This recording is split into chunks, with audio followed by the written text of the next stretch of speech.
This is a historic trip for me because we're heading to the 3 northern islands of Taiwan. Reverend Mackay also traveled to these islands and he said that they were the loneliest islands that he's ever been to. 哇，那个真的很漂亮. Wow, the waves are big here. Whoa. Wow, look at the cave in this one.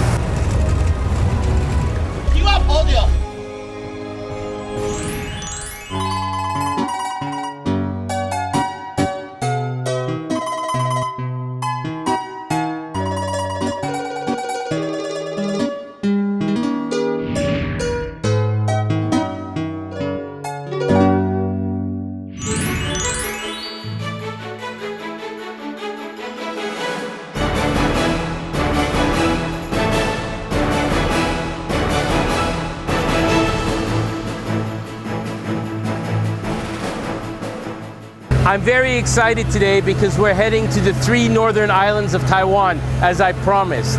This is a historic trip for me and I'm excited for a couple different reasons.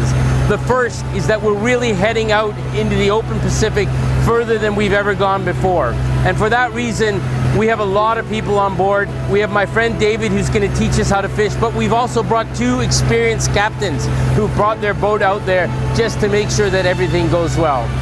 As we left Badaozi Harbor this morning at around 8 o'clock, we let some ghost money into the ocean. We spread it out for good luck because it is a slightly more dangerous trip than we've ever gone.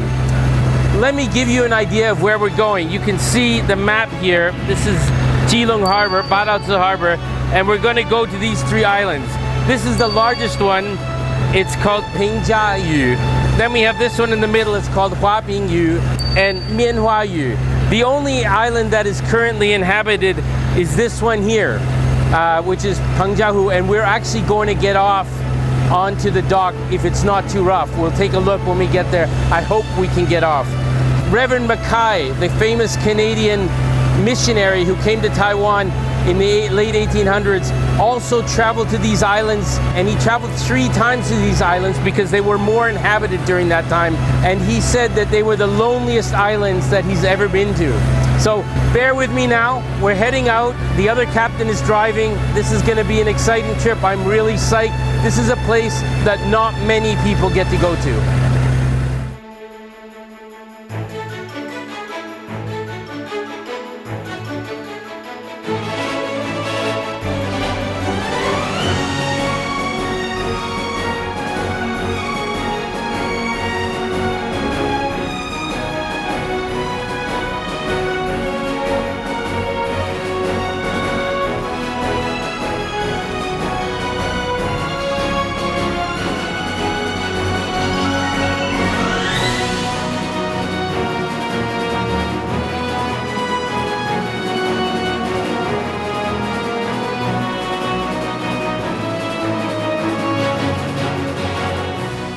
So behind me is Huapingyu, the smallest and closest island to Keelung.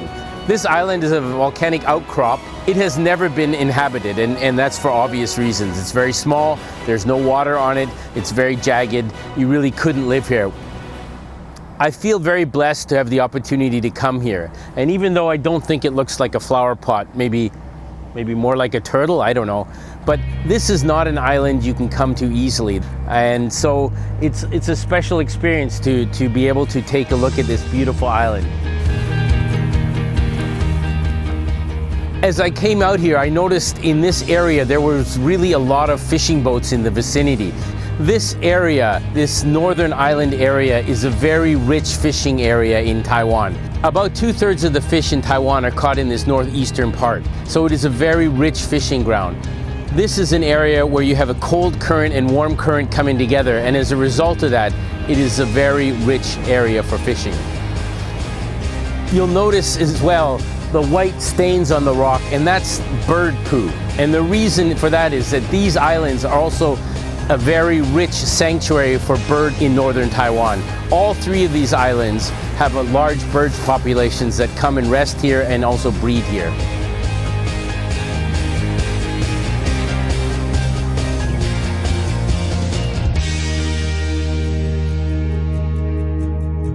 Say goodbye to Huapingdao, Huapingyu. Next stop, 平嘉屿。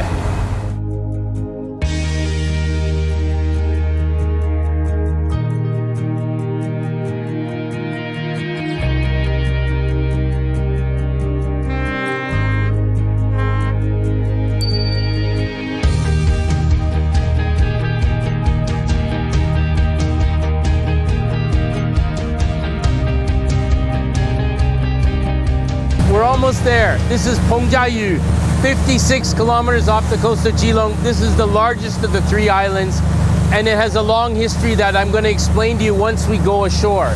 Take a look at it. You'll notice it is also quite level, so it's actually a place where people can inhabit, and in fact did inhabit since the 1800s.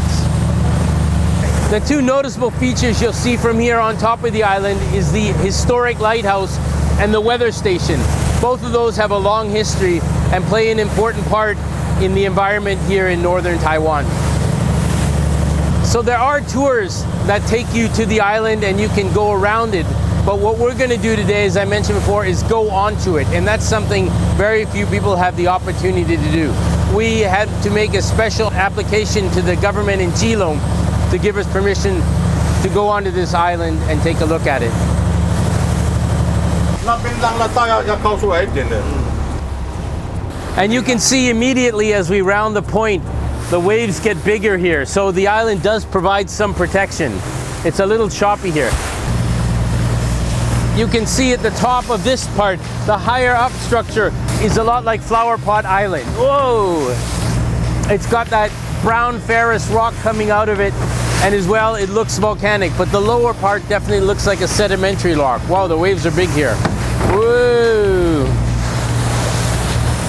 Wow, look at the cave in this one. And another one. That's something you don't see every day. You can see the volcanic structure here reminds me a little bit of those volcanic rocks you also see in Penghu, those hexagonal rocks they have. 那个靠岸的地方在哪里？我还没有找到。哦，这边海关。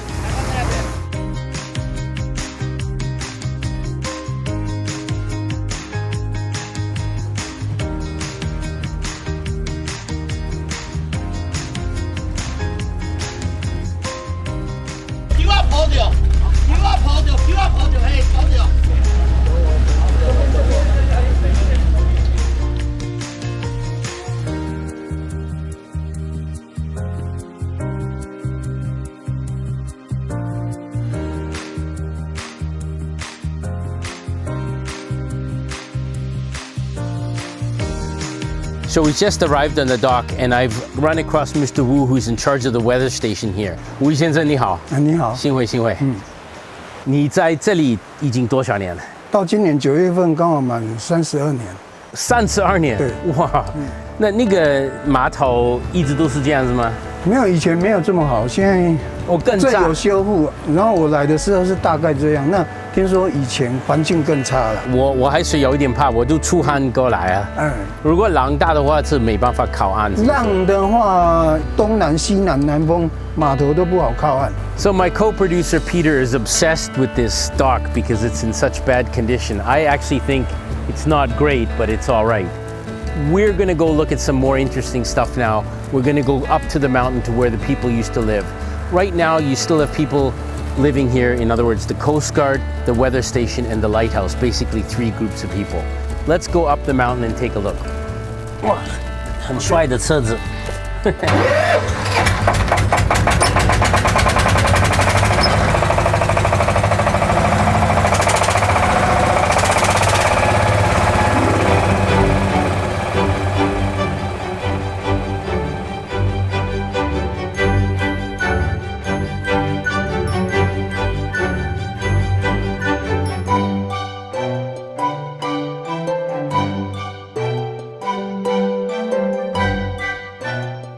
As I've come here, I wanted to see some of the houses that people lived in traditionally 100 years ago and in the late 1800s. There's not much trace of those left, and certainly no one lives in those type of houses anymore. But you can see some of the structure here, and this is where they lived, right against the back of the mountain to protect from the wind and right close to the sea so they could get to their fishing boats. I'll see if I can find a few more examples of this as we go along. Wow.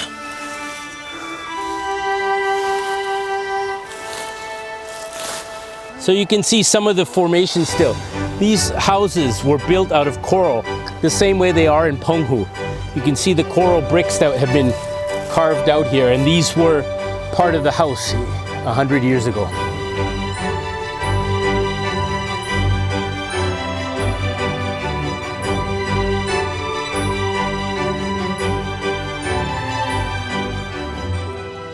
I'm very lucky because I'm sitting here on the Peng Jiayu Rolls-Royce. This is what took us up here to the weather station where Mr. Wu is going to show us around a little bit.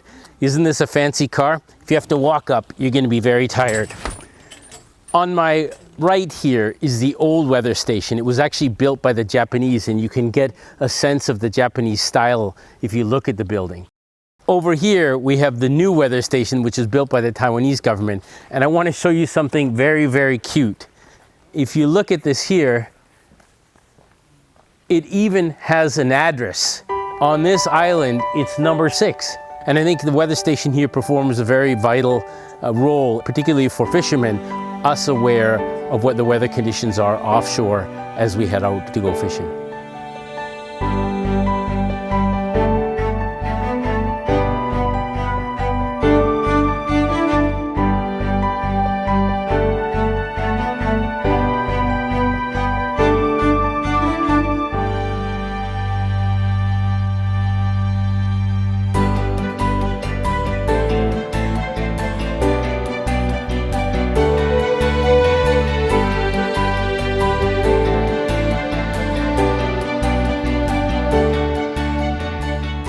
I'm standing at the end of Peng Jiayu Island, and the cliff is right behind me.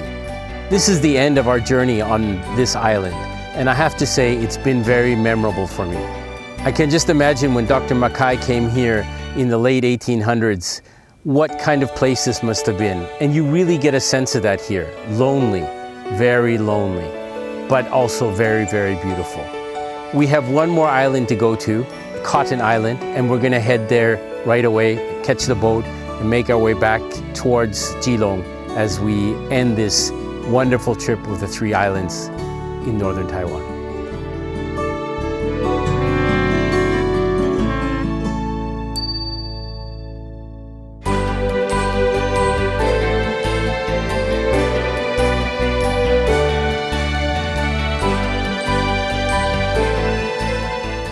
I give you Mianhuayu, Cotton Island. This island is only 300 or 400 meters, but back in the day of Father Mackay, or Reverend Mackay, in the late 1800s, it actually was colonized by people as well. And even during the Japanese occupation, they were mining phosphorus on this tiny island. Right now, it is uninhabited again. I don't think there's a dock even. So we're just gonna drive around the island, take a look, give you a sense of what this island looks like from the sea, because again, not easy to come here. So this jagged rock is a lot more like the Flower Pot Island. It's very characteristic of the volcanic nature of it.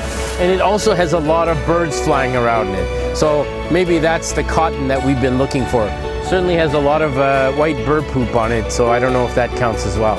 But I think that's where the name of this island originally came from. 哇，那个真的很漂亮。Wow.